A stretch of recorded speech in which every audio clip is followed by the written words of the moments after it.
João 16, 33. Pai querido, muito obrigado, Senhor, pela Tua presença nesta manhã, neste lugar. Pai, eu te agradeço, Senhor, porque Tu habitas no meio do louvor do Teu povo e o Teu trono é estabelecido no meio da adoração do Teu povo. E nesta hora, Deus, por tudo aquilo que já fizeste no nosso interior, nós te agradecemos, Senhor. E nesta hora, Deus, eu te peço para que o Teu Espírito Santo, Deus, possa vir sobre a minha vida e possa inspirar-me para partilhar ao Teu povo aquilo que Tu tens para cada um de nós, Senhor.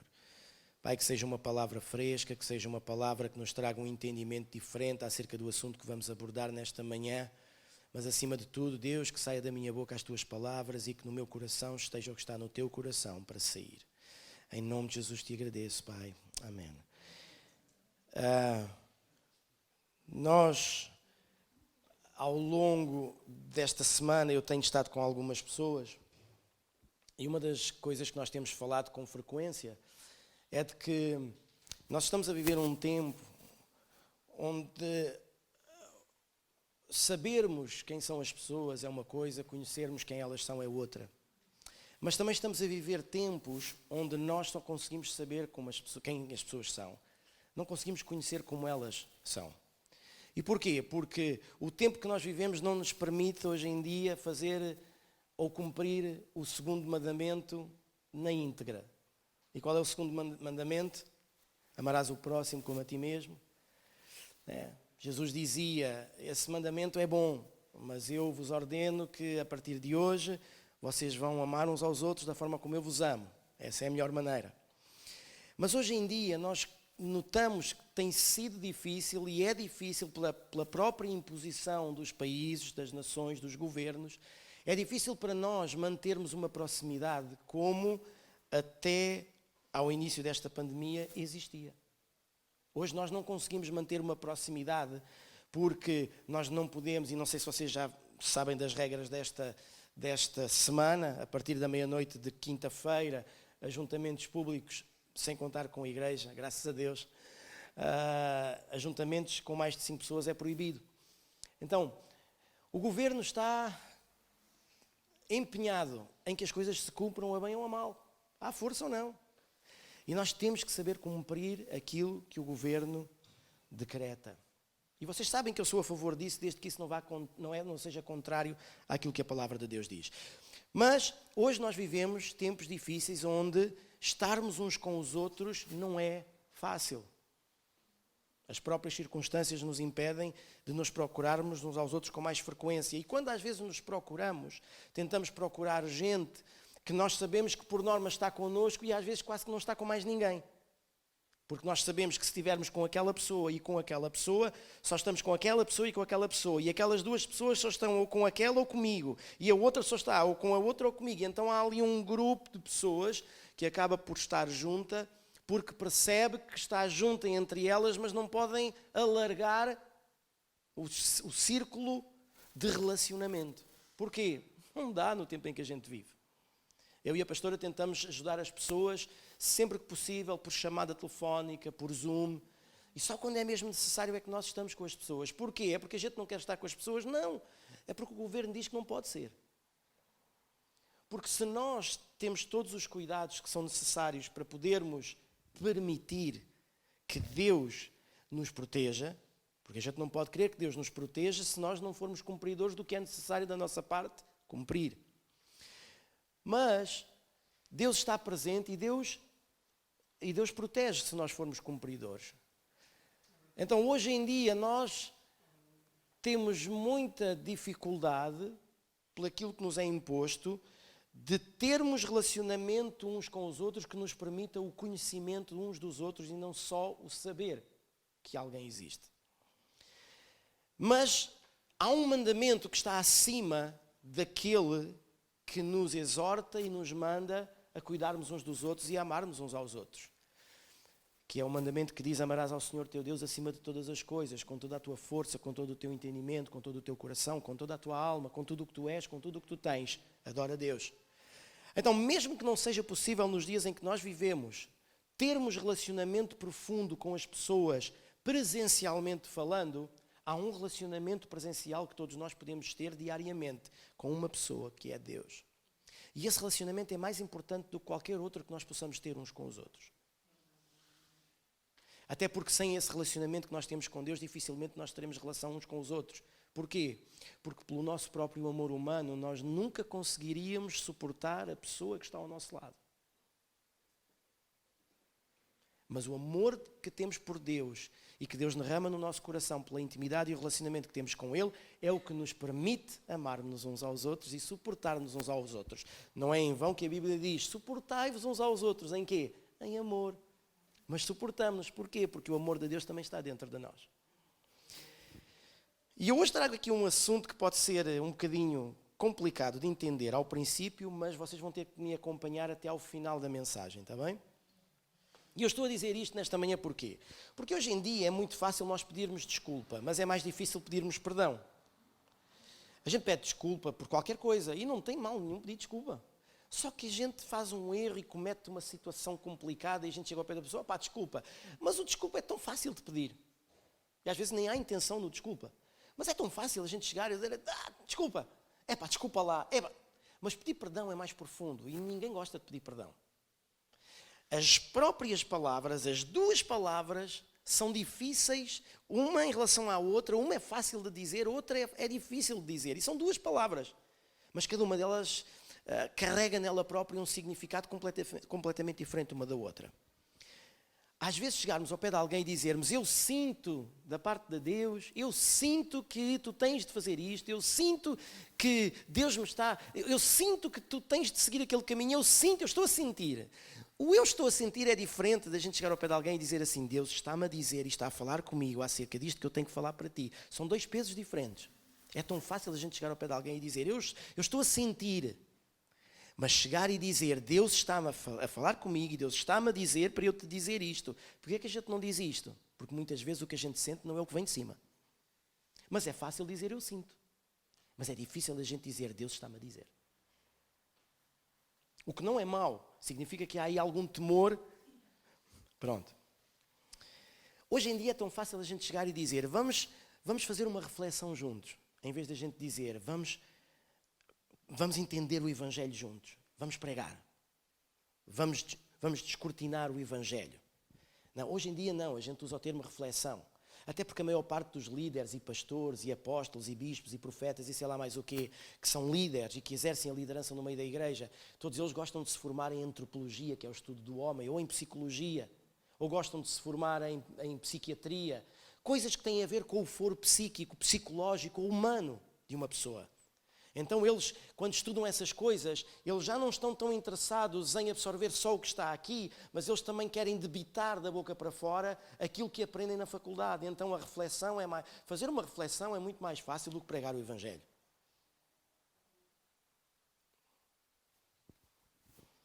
Porquê é que faz tanta confusão às vezes às pessoas a igreja online? Uma das razões, e eu tenho reparado que é uma das principais, porque é que é tão difícil para as pessoas entenderem que a igreja online existe e deve existir? Porquê é que é tão difícil?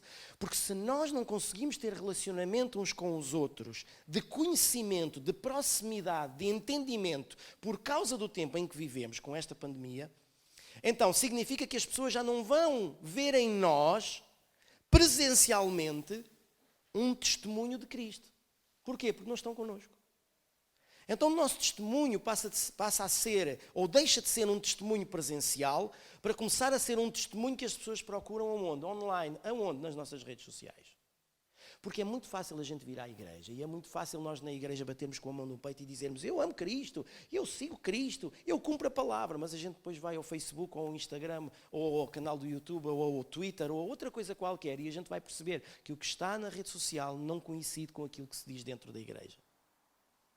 Isto implica o quê? Implica que, se hoje em dia o testemunho que nós damos de Cristo, de uma forma presencial, que cada vez é menos recorrente, significa que o nosso testemunho pessoal vai ser encontrado aonde? Na nossa rede social. E se encontrar o nosso testemunho na rede social implica que a gente tem que mudar, ou muitos de nós temos de mudar os conteúdos que estão nas nossas redes. Porque se nós, presencialmente falando, conseguimos passar na rua e dizermos a alguém, olha, eu tenho Jesus, Jesus já libertou a minha vida e Ele precisa libertar a tua, Ele pode libertar a tua se tu quiseres como eu quis. Mas a gente hoje em dia já tem dificuldade em fazer isto porque nós não podemos abordar qualquer pessoa, nem em qualquer lado, nem de qualquer forma.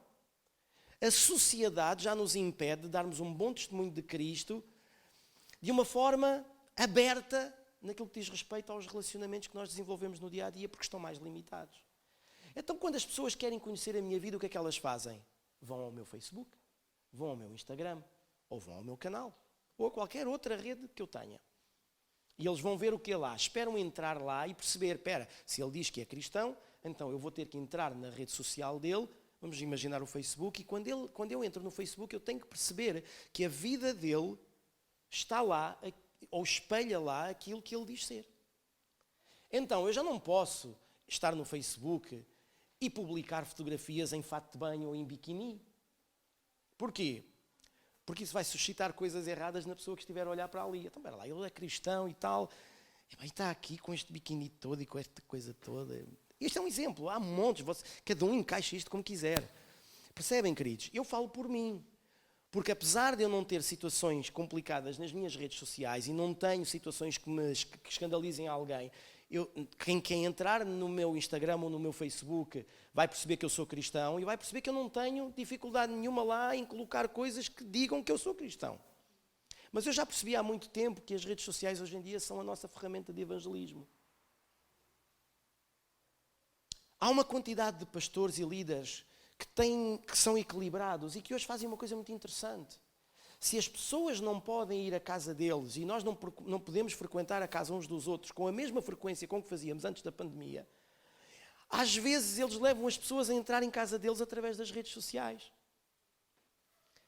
E há pessoas que acabam por dar testemunho porque convidam pessoas a entrar na casa deles através de um Facebook ou de um Instagram. E há gente que às vezes até tem uma fricção com a esposa e ele e a esposa resolvem o assunto, vão para a rede social e dizem, um destes dias eu estava com a minha esposa e nós tivemos uma discussão. Mas nós conseguimos resolver a nossa discussão. E nós resolvemos desta forma. E eles explicam como é que resolveram a situação. Bom, pastor, mas eles estão a expor que estavam chateados. Então porquê? Há aqui alguém que não se chateia? Toda a gente se chateia. Agora, é bom a gente chegar e dizer, não, passámos por uma situação difícil, mas a gente resolveu desta forma e a palavra de Deus disse isto e aconteceu isto e nós fizemos desta forma e nós chegámos a um consenso. E o que é que a gente está a fazer? A gente está a permitir que as pessoas nos conheçam dentro da nossa casa, mas ao mesmo tempo estamos a transmitir à pessoa que há solução para o problema dela se for igual ao nosso. Estamos a transmitir à pessoa que há uma possibilidade, que há uma esperança, que há uma confiança que a gente tem em Deus para mudar as coisas da nossa vida. Então as pessoas não estão tão atentas àquilo que nós fazemos no nosso dia-a-dia, aí de um lado para o outro, porque elas não se relacionam connosco, mas elas começam a procurar-nos nas redes sociais. Por isso a igreja online é importante e o nosso testemunho online cada vez é mais importante. Mas não é disso que eu quero falar hoje. Eu só estou a fazer uma pequena introdução. Da mesma forma, quando nós chegamos às dificuldades da nossa vida e às tribulações da nossa vida e às tempestades da nossa vida e às situações complicadas da nossa vida, nós pedimos a Deus que nos tire delas. Mas eu gostava que nós pudéssemos entender que se calhar não é propósito de Deus tirar-nos delas. Pastor, está a dizer que é propósito de Deus manter-nos nelas? Por que não? Eu disse para vocês esperarem até ao final da mensagem, porque algumas coisas que eu possa dizer agora no início pode-vos fazer confusão, tá bom? Então, da mesma forma como a gente tem esta questão do desculpa e perdão, eu sinto Deus falou, reflexão, pregação, evangelismo pessoal ou evangelismo digital, da mesma forma, nós também colocamos a nossa vida dentro de uma caixinha e nós dizemos a Deus, Deus, eu só quero a minha vida boa, eu não quero a minha vida má. Eu só quero correr o caminho certo, mas eu não quero passar pelo caminho de tribulação. E hoje eu quero falar precisamente acerca disto. E se nós formos a João 16:33, diz assim, é Jesus a falar, eu vos preveni sobre estes acontecimentos para que em mim tenhais paz. Muito importante. Os nossos dias aqui na Terra precisam ser dias de paz, que nós encontramos aonde? Em Cristo. Independentemente de uma boa vida ou de uma má vida. No sentido de, independentemente de nós estarmos a passar por uma situação boa ou por uma situação complicada, melhor dito. Independentemente de nós estarmos a passar por um tempo de bonança, ou de estarmos a ultrapassar ou a passar por um tempo de tribulação e aflição. Em qualquer um dos casos, há uma coisa que nós não podemos esquecer e que precisamos praticar e ter na nossa vida: a paz que encontramos em Cristo, porque isso faz toda a diferença. Mas Jesus dizia: neste mundo vocês vão sofrer tribulações e aflições, mas tendo fé e coragem, porque eu venci o mundo. É tão interessante. Jesus fala de duas coisas interessantes. Ele diz: neste mundo, apesar de vocês não serem de cá, vocês estão cá. E porque estão cá, vocês vão sofrer as mesmas coisas que os outros, tribulações e aflições. Mas tendo bom ânimo, porque eu venci o mundo. Era tão bom se Jesus tivesse dito assim: mas tendo bom ânimo, porque nenhum de vocês vai passar por elas. Não, Jesus não disse isso. Jesus disse: tendo bom ânimo, porque eu venci o mundo. Ou seja, o mundo é onde o inimigo opera. E quando Jesus vem e morre na cruz do Calvário e ressuscita e vai ter com o seu Pai, Deus, o que Jesus estava a fazer era o quê? A trazer uma vitória sobre o inimigo das nossas almas, que era aquele que dominava e domina o mundo.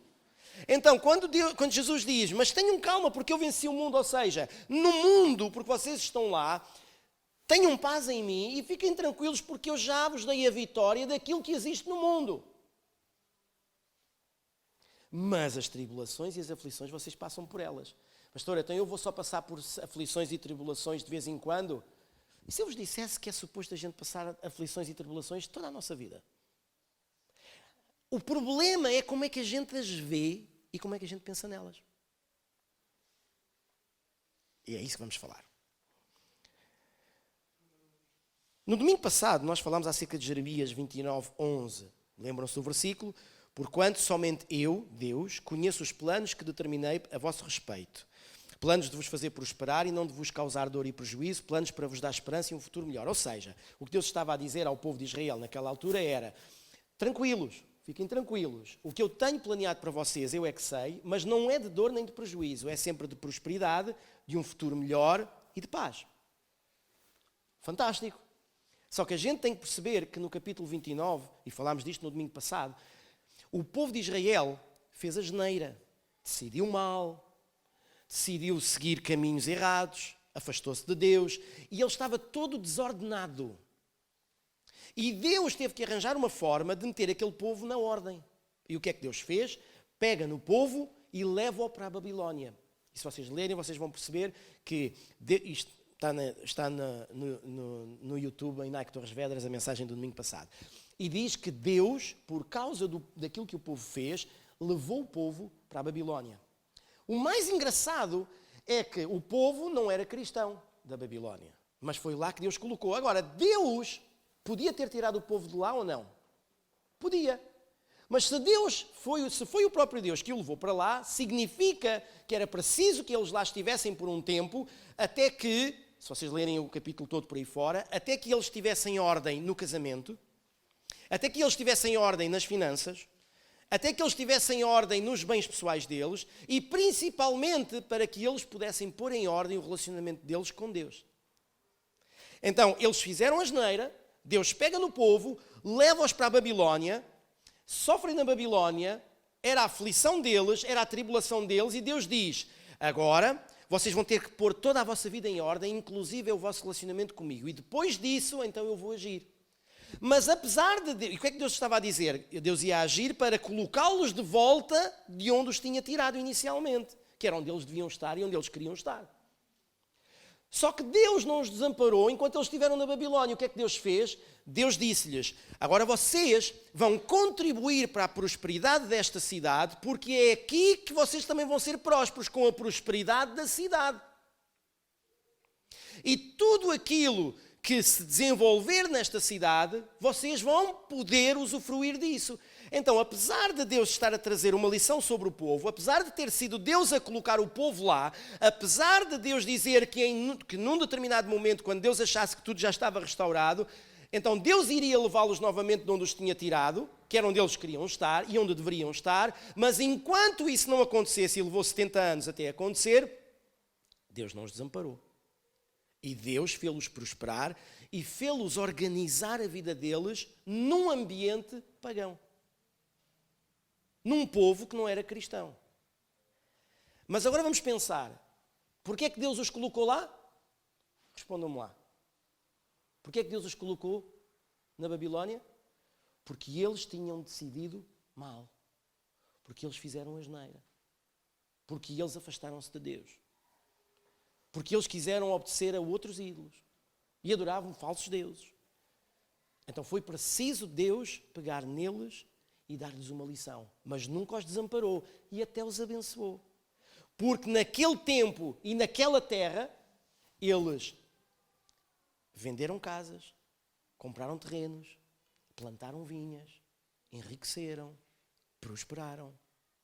E quando eles voltaram para Jerusalém, que tinha sido fustigada pelo povo da Babilónia, eles voltaram, e lembram-se aquilo que no início deste ano nós falámos? Deus virou-se para Jeremias e disse: compra campos aqui e guarda-os num vaso de barro, porque daqui a um tempo tu vais vender, tu vais prosperar, e esta cidade há de voltar a ser uma cidade próspera e abençoada. E assim foi, 70 anos depois. Então eles não só foram abençoados e cresceram na terra que não era deles, como Deus depois os fez voltar para a terra que era deles e onde eles continuaram a crescer, a ser prósperos e a ser abençoados. Então, encontramos nesta passagem e muitas outras ao longo da Bíblia de que Deus, Ele próprio, colocou o povo numa situação difícil, de tribulação, de aflição, para que o povo pudesse pôr a vida deles em ordem. E abençoou-os durante esse tempo. Mas por causa da asneira do povo. Hoje, eu quero falar numa outra perspectiva diferente, na qual Deus nos coloca, muitas vezes, em situações de tribulação. Ou seja, eu gostava de vos dizer o seguinte, para vocês entenderem. Nós falámos no domingo passado acerca de 3 coisas muito interessantes. Nós dissemos que Deus, muitas vezes, não está envolvido nas coisas que acontecem no mundo, mas tem o controle delas. Lembram-se? Nós falámos que, apesar de Deus não estar envolvido com certas coisas que acontecem no mundo, Deus permite e continua a ter o controle delas. Mas há determinado tipo de coisas que acontecem no mundo, nas quais ou das quais Deus tem completo controle, mas também está envolvido totalmente. Mesmo que para nós nos possa parecer que é uma situação má, mas Deus está envolvido. E pensem lá, se nós pensarmos bem, vejam lá se neste tempo de pandemia, quem de facto quer Deus não se tem aproximado mais de Deus. Vocês entram no YouTube hoje e vocês ao entrarem já não veem só Shape of You, Ed Sheeran. A malta mais nova conhece isto, né? Músicas todas... Ou seja, nós hoje entramos numa rede social, ou nós hoje entramos num YouTube e nós conseguimos perceber que o feed que nos aparece já não são só de coisas seculares, já nos aparecem coisas cristãs. Porquê? Porque a igreja percebeu que tem que estar online. E ao estar online significa que há um lado que é secular e um lado que é cristão. E o lado cristão que não existia online já começa a aparecer no meio daquilo que é secular. O que quer dizer que as pessoas estão a despertar para um relacionamento e para uma intimidade com Deus que se calhar até aqui não tinham. E a gente consegue perceber que Deus está a fazer um shift no coração dos seus filhos para se aproximarem dele, para porem a vida em ordem, para olharem para cima, para confiarem naquilo que Deus faz e não na força do nosso braço e por aí fora. Pensem. E nós falamos acerca disto. Então, há muitas coisas que nós passamos na nossa vida, tribulações e aflições, que são resultado pelo facto de nós estarmos na terra. Ok? Ninguém se engane. Mas há situações na nossa vida, problemas, tribulações, aflições que acontecem na nossa vida e que Deus nos leva lá para nós aprendermos até termos tudo restaurado com Ele na nossa vida, mas por causa dos nossos erros. Mas Deus também nos pode levar para situações de tribulação e de aflição na nossa vida sem nós termos metido os pés pelas mãos. Mas porque Deus tem um propósito com isso também.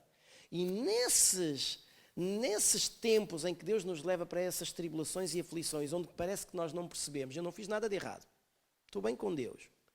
As situações à volta também não, as circunstâncias à minha volta também não creio que tenham sido a causa de eu estar a passar por esta aflição. Mas muitas vezes é Deus que nos coloca aí.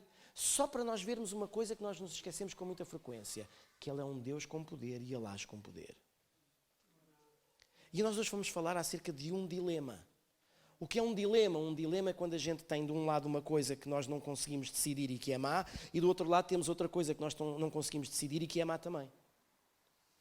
E nós estamos no meio do dilema, porque o antónimo ou o contrário do dilema é decisão. Então, se a gente não consegue tomar uma decisão entre uma coisa que é má e outra coisa que é má, então nós estamos num dilema. Porquê? Porque as duas coisas não nos interessam. Então, e Deus faz dessas coisas? Coloca-nos num dilema onde de um lado é uma coisa que não interessa e do outro também? Sim. Então, mas isso não é estar a dizer que Deus é mau? Não. Deus foi mau quando colocou o povo de Israel na Babilónia? Não. Deus quis restauração e reconciliação com o povo. E Deus continua a abençoar o povo para que o povo não pensasse, espera, no final das contas Deus é tão mau, tão mau, tão mau que nos trouxe para aqui e agora a gente durante 70 anos vai se aguentar. Não, Deus continuou. O grande problema da nossa vida é que nós entramos numa aflição e numa tribulação e a gente pede a Deus, Deus tira-me daqui porque eu não aguento isto. Mas quando é que será que a gente entende que ao passarmos por uma tribulação ou por uma aflição, isso não significa que nós vamos morrer? Não significa que nós vamos estar abandonados? Não significa que nós não vamos ter uma honra ou uma prosperidade ao longo deste processo. Não, significa que nós estamos aí porque há coisas boas que precisam acontecer na nossa vida no meio disso. E é isso que a gente tem que pensar. Uma aflição ou uma tribulação na nossa vida não é para nos deitar para baixo. Nunca na Bíblia, desde o Velho ao Novo Testamento, a gente encontra Deus a colocar o povo em situações complicadas, de aflição, de tribulação, de gemido. Mas em nenhuma delas, apesar do povo sofrer, em nenhuma delas Deus deixou de abençoar, Deus deixou de trazer crescimento, ou Deus deixou de estar presente. Nunca!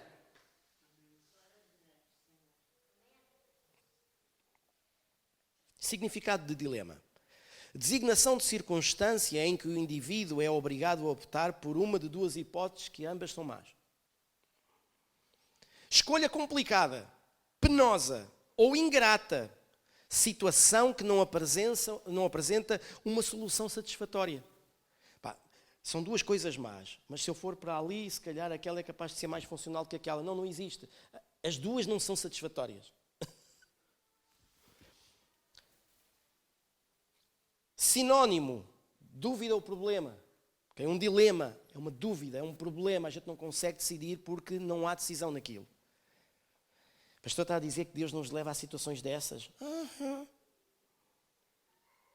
Para quê? Para nós experimentarmos o poder dele. Significado de aflição ou tribulação. Vamos lá perceber o que é isto. Sensação de angústia. Sentir uma aflição antes de uma cirurgia complicada. Se eu for fazer uma cirurgia, porque fiz aqui um cortezinho e vou levar aqui um ponto, eu tenho alguma aflição com isso? Não. Apesar de não gostar muito de ver agulhas e coisas. Pronto, mas não tenho nenhuma aflição com isso. Mas se a gente for fazer uma operação difícil, que implica a morte, como é que é? Se eu não faço a operação, eu posso ficar mal ou posso morrer. Se eu fizer a operação, eu tenho 60% de hipóteses de morrer na sala de operação. É um dilema ou não é um dilema? É difícil fazer uma escolha.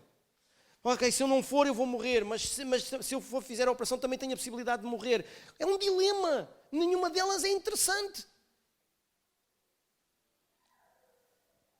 E esta aflição que nós sentimos dentro de nós quando estamos diante de uma situação destas em que vamos sofrer uma cirurgia complicada que nos pode trazer a morte, é esta aflição. E é tão interessante, porque nós nos afligimos no meio das tribulações, porque a gente sabe que quando a gente passa por uma tribulação é porque Deus está a agir dentro de nós, de alguma maneira para nos lapidar, para nos moldar, para desfazer o barro, voltar a fazer o vaso. E isso dói ou não dói?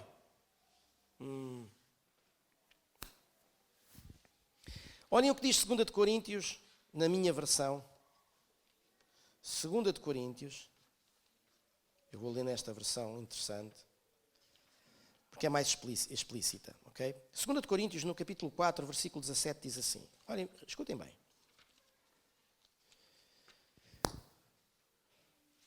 Estas provas e tribulações por que passamos no fim de contas, relativamente leves e passageiras. Isto é de doidos. Então eles passam por tribulações e passam por provas e passam por aflições, mas elas são leves e momentâneas. Pastor, mas o pastor disse que o povo de Israel teve 70 anos a viver debaixo do jugo da Babilónia. 70 anos não é uma leve e momentânea tribulação. Estas provas e tribulações por que passamos, no fim de contas relativamente leves e passageiras, resultam numa abundância de ricas bênçãos de Deus, agora aqui e por toda a eternidade. E assim não nos prendemos com coisas materiais do tempo em que vivemos, mas procuramos fixar-nos nas realidades invisíveis e celestiais, porque as coisas desta vida são temporais, passarão um dia, mas as realidades invisíveis da vida de Deus permanecem eternamente. Jesus, quando falou acerca de tribulações, Jesus não disse quanto tempo elas iam durar. Jesus não disse quantas seriam. O que quer dizer que há tribulações que podem durar uma noite, e a alegria vem pela manhã, mas há tribulações que podem durar 5 anos. Mas é aqui que a gente tem que perceber, mesmo que a nossa tribulação dure 5 anos, a gente tem que estar em paz com Deus e estar tão próximos de Deus que a gente sabe que ao longo desses 5 anos, Deus vai nos amadurecendo, Deus vai nos fazendo crescer, Deus vai moldando a nossa vida para que o nosso relacionamento e intimidade com Ele sejam cada vez mais intensos e constantes. Deus vai mudando e ordenando a nossa vida em todas as áreas que eventualmente possam estar degradadas. Mas ao longo destes 5 anos, queridos, Deus não deixa de nos abençoar. Deus não deixa de estar connosco. Deus não deixa de nos proteger e guardar. Deus não deixa de trazer bênção. Deus não deixa de nos mudar de trabalho. Deus não deixa de nos trazer bons negócios para quem tem negócios. A gente tem que entender que apesar de nós passarmos por um tempo de aflição e tribulação, isso não quer dizer que a nossa vida é uma desgraça. Não! É uma forma que Deus tem para que nós possamos crescer e amadurecer e possamos pôr a nossa vida em ordem quando ela muitas vezes está desordenada. Mas Deus nunca impediu que no meio da tribulação e no meio da dor e no meio da dificuldade e no meio da aflição, Deus nunca deixou de agir na vida dos seus filhos para lhes dar um futuro de paz e de prosperidade. E a gente perde este conceito. E quando nós entramos numa fase difícil da nossa vida, parece que já é desgraça total, quando não é verdade. Quando nós vamos a Êxodo no capítulo 14, e eu vou terminar, quando nós vamos a Êxodo no capítulo 14, nós encontramos uma das histórias mais fantásticas e um dos milagres mais fantásticos da Bíblia. No Velho Testamento, este milagre é mencionado até ao final do Velho Testamento, sempre este milagre foi mencionado em todo o Velho Testamento, que é a travessia do Mar Vermelho, e até no Novo Testamento ele é mencionado. Em Hebreus, no capítulo 6, versículo 6, o autor diz: sem fé é impossível agradar a Deus. E quando a gente vai descendo por ali fora, nos heróis da fé, a gente chega ao versículo 29 e a gente diz o autor a dizer: pela fé, o povo de Israel meteu o pé em terra seca e atravessou aquele mar até ao outro lado. E quando eles chegaram ao lado de lá, Deus deu uma instrução a Moisés e disse-lhe: agora vais pegar em 12 pedras, cada uma representando uma tribo, e vais levantar um altar. Vais edificar aqui um altar para que se possam lembrar eternamente do milagre que eu fiz aqui. Nós nunca podemos ver e nunca vamos ver o poder de Deus na nossa vida enquanto nós não passarmos por aflições e tribulações. Porque a tendência de um ser humano é que quando tudo está bem, ele afasta-se de Deus. Esquece de Deus. Não se importa com Deus, porque tudo vai bem. E quando a vida depois começa a complicar é que a gente se lembra de Deus. E o que é que acontece? Lá vai a gente passar mais uma aflição e mais uma prova. E às vezes até mais difíceis do que aquelas que nós passaríamos se continuássemos agarradinhos a Deus. E aqui nós encontramos este milagre, mas nós não nos podemos esquecer de uma coisa. Este milagre aconteceu no meio de um dilema. Vamos tentar perceber o dilema e vamos terminar.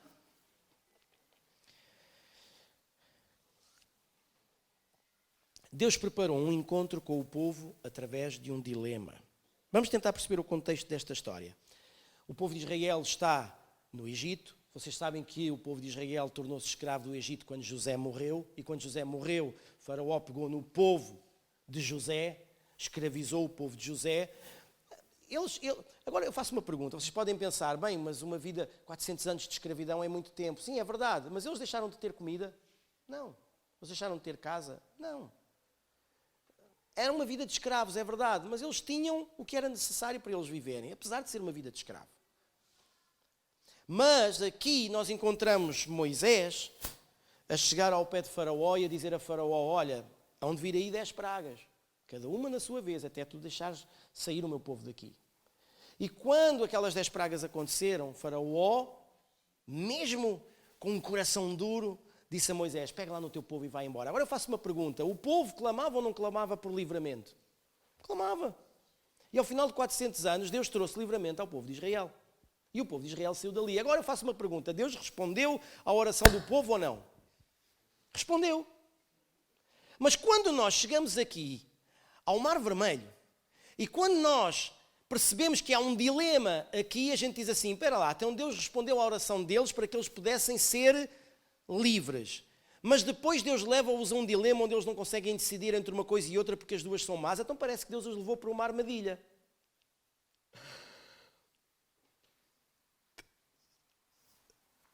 Se eu às vezes dissesse tudo o que me passa pela cabeça.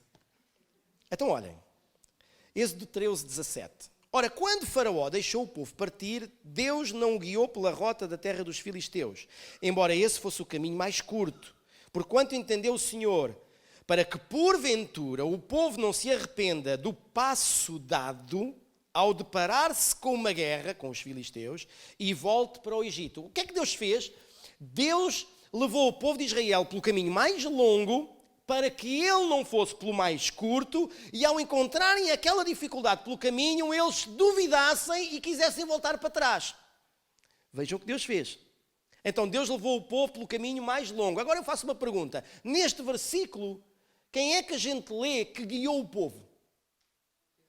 Deus.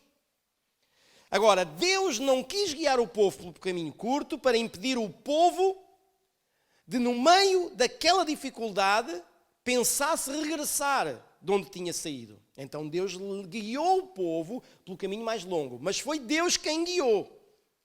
E por incrível que pareça, o dilema acontece de 3 formas. Acontece quando Deus está a guiar. Pastor, Deus coloca-nos numa armadilha, num ponto em que a gente não consegue decidir nada quando Ele nos está a guiar. Isso. Segundo, um dilema vai sempre acontecer quando nós estamos dentro da vontade de Deus. Terceiro, o dilema vai sempre acontecer quando nós estamos em obediência a Deus.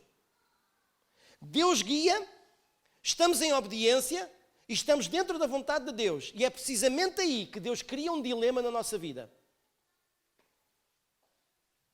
É Deus quem cria.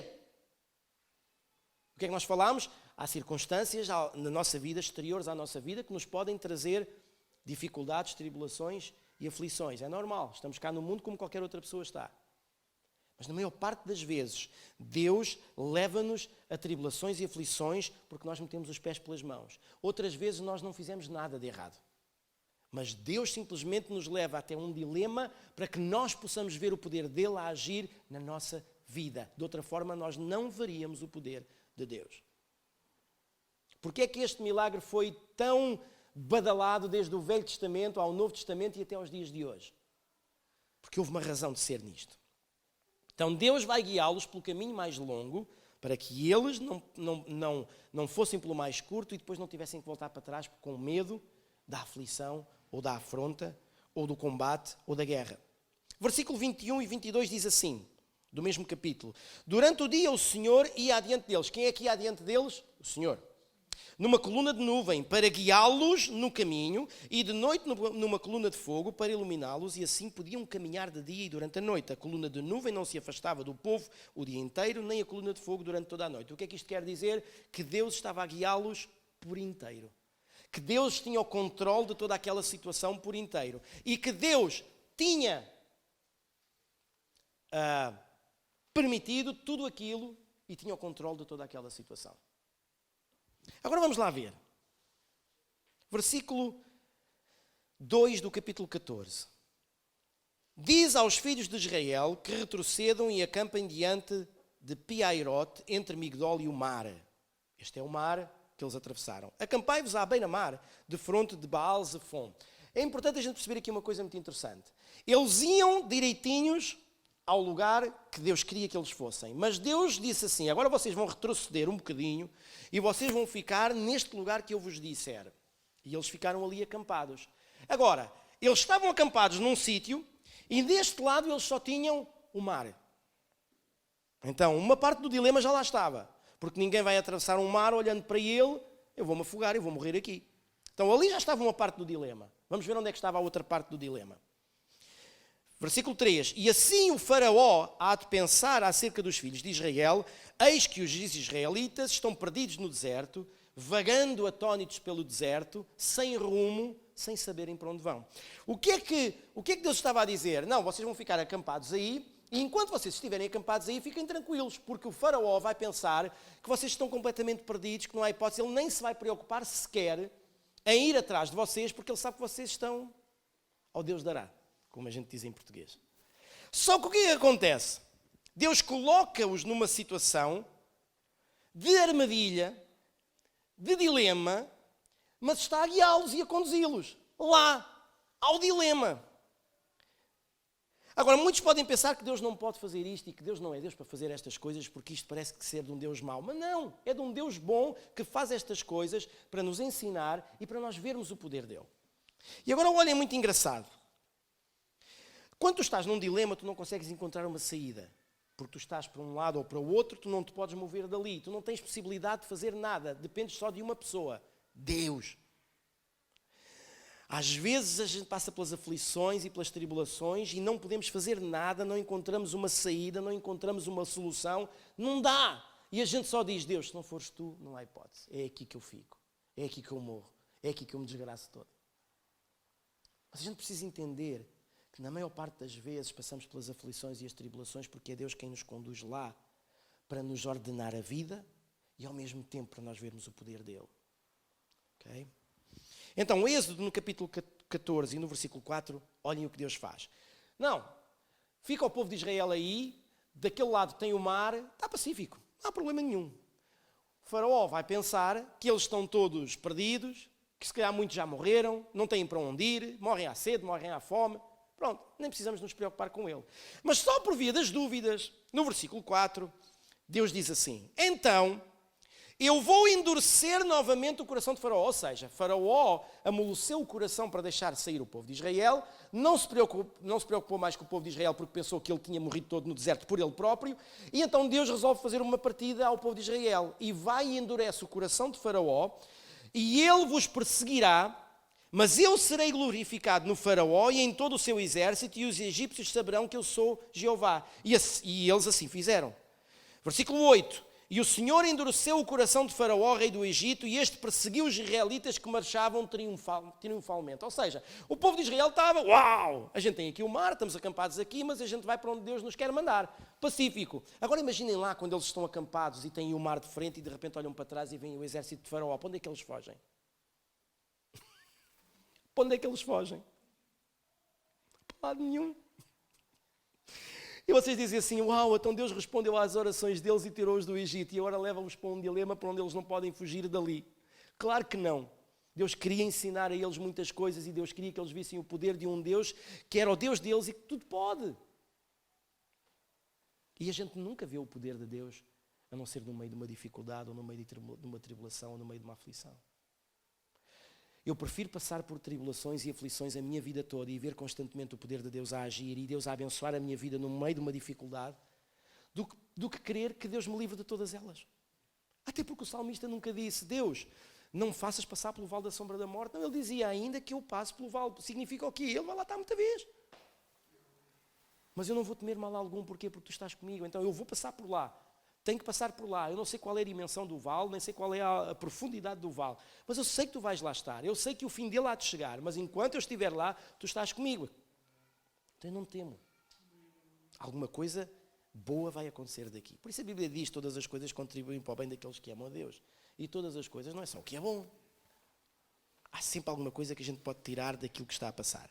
Então, Parece que Deus responde à oração, mas depois Deus coloca o povo numa situação bem complicada. Êxodo 14:10. Quando o faraó se aproximou, os filhos de Israel levantaram os olhos e eis que os egípcios vinham atrás deles. Tiveram grande medo. E então os filhos de Israel clamaram a Jeová. Certo, bom. No meio da aflição e no meio da dificuldade, o que é que eles fizeram? Clamaram a Deus. É o que todo crente faz. É o que todo filho de Deus faz. No meio de uma dificuldade, no meio de uma aflição, no meio de uma tribulação, no meio de uma situação difícil, no meio de uma situação que parece que a causa está perdida, a gente clama a Deus. É certo. Mas olhem o versículo a seguir que diz assim. 12. Não é isto que te dizíamos no Egito, ó Moisés? Deixa-nos para que sejamos escravos dos egípcios e possamos estar em paz, pois melhor nos for a servir aos egípcios do que morrermos no deserto. Então eles estavam a clamar ao Deus da vida deles e estavam a dizer, Deus vem e ajuda-nos. Mas depois na terra estavam a dizer mal contra o homem.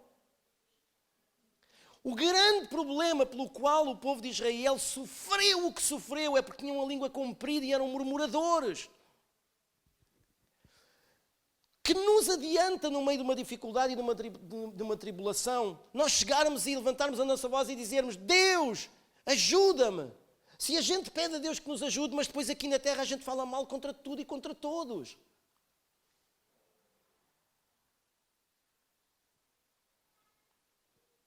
E é por isso que às vezes nós passamos, eu sei que esta mensagem é um bocadinho mais comprida, está bem, pastorinha, obrigado pela indicação. Mas a gente pensa que às vezes a tribulação é muito grande e a aflição é muito complicada e é muito intensa, mas porque nós pedimos a Deus e está certo, mas ao mesmo tempo o nosso coração na terra está a fazer o que é errado. Mas se nós aprendermos a passar uma dificuldade, uma tribulação e uma aflição, confiando em Deus, clamando a Deus, mas não fazendo nada que seja contrário ao que Deus ordena ao seu filho, a não ser confiar em Deus, queridos, a gente passa a tribulação, a gente aprende com a tribulação, crescemos com a tribulação, prosperamos na tribulação, reordenamos a vida na tribulação, colhemos bênçãos na tribulação, Deus traça caminho para nós na tribulação e quando a gente sai dela, a gente sai mais fortes e vimos o poder de Deus a acontecer e o nosso relacionamento e a nossa intimidade com Deus elevou. Até quando nós erramos. Deus tem sempre alguma coisa positiva quando nos leva para um sítio difícil. 14:13. Então Moisés encorajou o seu povo dizendo, não temam, permanecei firmes e vereis que Jeová fará hoje mesmo para vos salvar a todos, porque os egípcios que vedes neste momento, nunca mais os tornareis a ver. Eles tinham o mar à frente, eles tinham os egípcios atrás, mas Moisés dizia, confiem em Deus, porque vocês estão a ver vocês estão a ver o exército de Faraó daquele lado, mas é a última vez que vocês os vão ver, e eles pensam assim, eles estão ali, eu não tenho mais nada para este lado, como é que é a última vez que eu os vou ver? É só se for porque eu vou morrer. Mas Deus estava a dizer, tenham paz, confiem. Eu não vos trouxe para esta situação para vocês morrerem aqui. Eu não vos trouxe a este dilema para vocês ficarem perdidos. Não, eu trouxe-vos aqui porque vocês têm uma jornada grande para fazer aí à frente. Eu vos vou conduzir-vos, eu vou ser com vocês, eu vou estar convosco. Mas eu tenho de vos provar que o Deus que vocês têm é um Deus que vos vai fazer chegar lá. Vocês não têm que ter medo, vocês não têm que temer. Então perem, vocês não podem atravessar o mar, vocês não podem ir para aquele lado. Eles vão vos matar, mas calma, eu vou abrir o mar. Vocês vão passar pelo mar, vão chegar ao outro lado e quando eles estiverem a atravessar eu vou consumi-los na água e vocês vão ver o meu poder no meio da vossa aflição e no meio do vosso dilema. E é assim que Deus age. E é assim que Deus age. Quando nós muitas vezes olhamos para a nossa vida e a gente percebe, Deus, eu não consigo sair daqui. Deus, eu não consigo ver uma porta aberta, eu não consigo ver um caminho, eu não consigo ver uma solução, eu não consigo ver uma saída. E Deus diz assim, calma. Calma, porque é tão interessante.